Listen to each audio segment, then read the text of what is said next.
Yo, what's going on? It's Master DCP. I'm the VTuber man. I wanted to make a video discussing my idea for a new hex totem.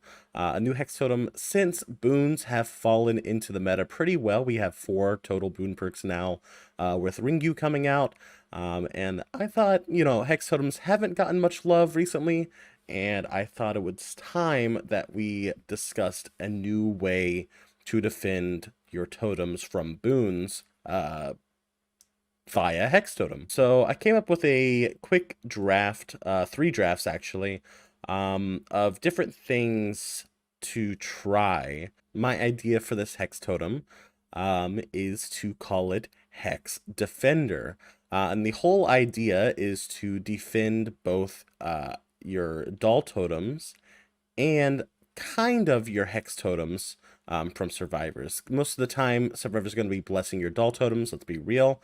And this will encourage them to cleanse your hex totems and bless the doll totems, but it will also block the doll totems. I'll get into it. The best way I can describe it is just a way to defend your totems from blessing and defend your totems in general. Hopefully this perk in whatever iteration can give you more value out of both your hexes, and even if you're not running hexes, help you delay the placement of boon totems, at least by a little bit. So I have 3 drafts here, and I just want to go through them. The first one, a hex that calls upon the entity to protect those who stand against you. Survivors are unable to perform a blessing action on any hex totem, and that's specifically just lit hex totems. All doll totems are blocked by the entity, and when a survivor cleanses a hex totem, they suffer from the exposed status effect for 20, 25, 30 seconds. So a maximum of 30 seconds whenever this perk is in tier 3. I want to note that this perk is different from Haunted Ground. It doesn't expose every survivor, only the survivor who cleansed the hex totem. So you're not going to get too much value out of the exposed portion of this perk. However, if a survivor does cleanse a hex totem in your face, you will get a bit more value. So if you're running a full hex build, this perk can get more value out of the exposed, but once again, it's not like Haunted Ground. I feel like that's pretty okay. Usually hex perks are supposed to be fairly strong. So that was my idea. I wasn't afraid to make this perk a bit strong because once it's cleansed, it's out of the game completely. This protects your lit totems from being blessed completely, which I think is good. It forces them to cleanse and sacrifice one of the totems in the trial that they cannot put a boon totem on.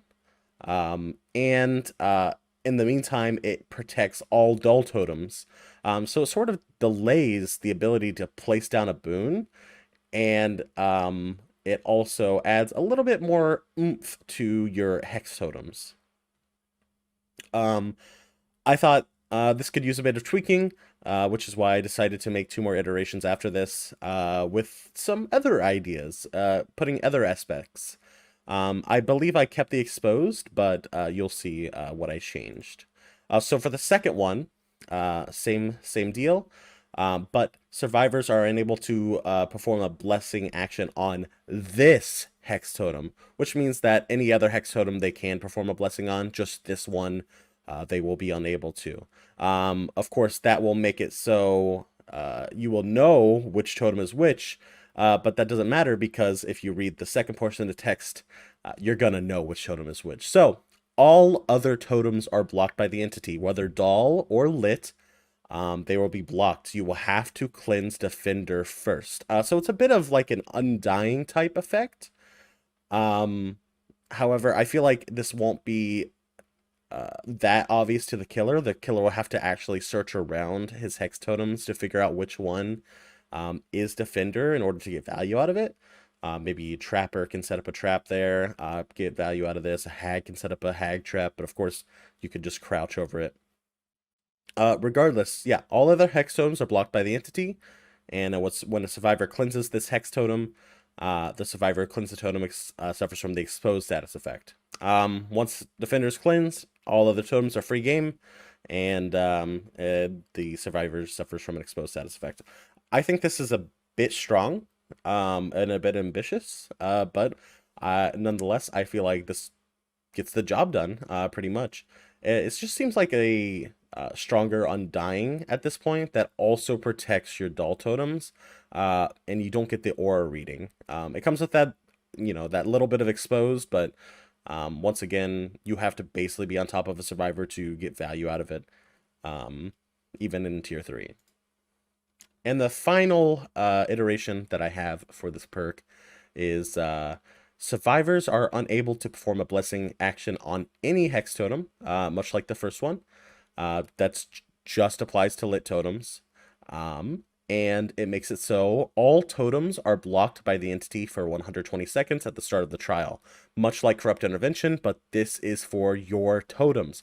Meaning if you're running Ruin and they spawn on top of your Ruin, they're not going to be able to cleanse it immediately. You're at least going to get 2 minutes of value out of your Ruin, at least 2 minutes of having Devour Hope up. Even if they spawn on top of your Hex Totem, it'll be blocked. They'll have to remember where it is, come back after 120 seconds, and then try to cleanse it.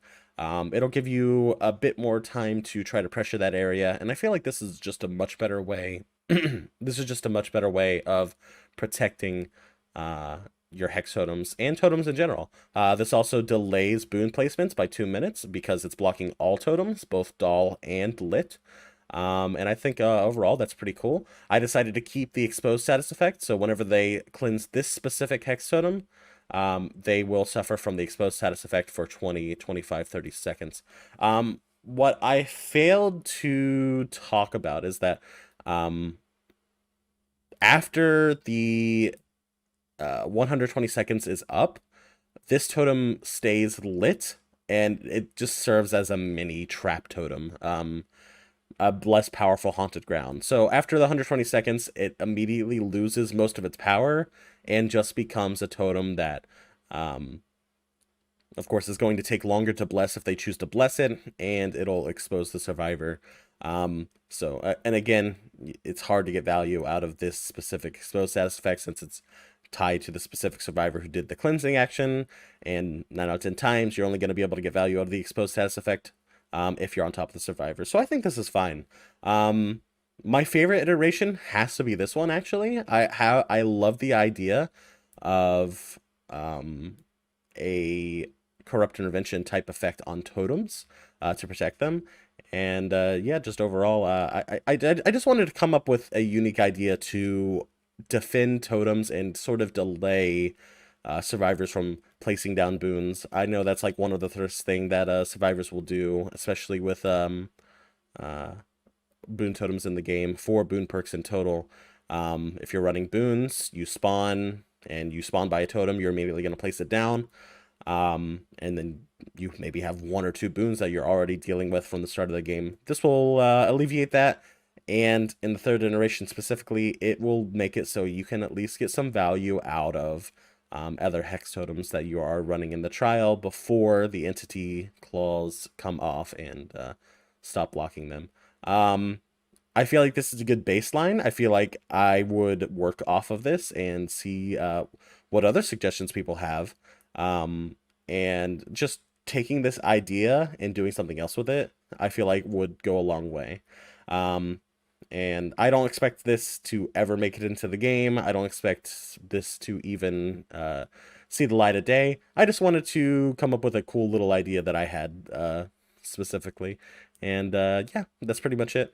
Thank you guys for watching. And I just wanted to say, I watched Scott Junn's recent video. It seems like he's taking a break from Dead by Daylight, which I totally respect. And yeah, just wanted to say good luck to Scott.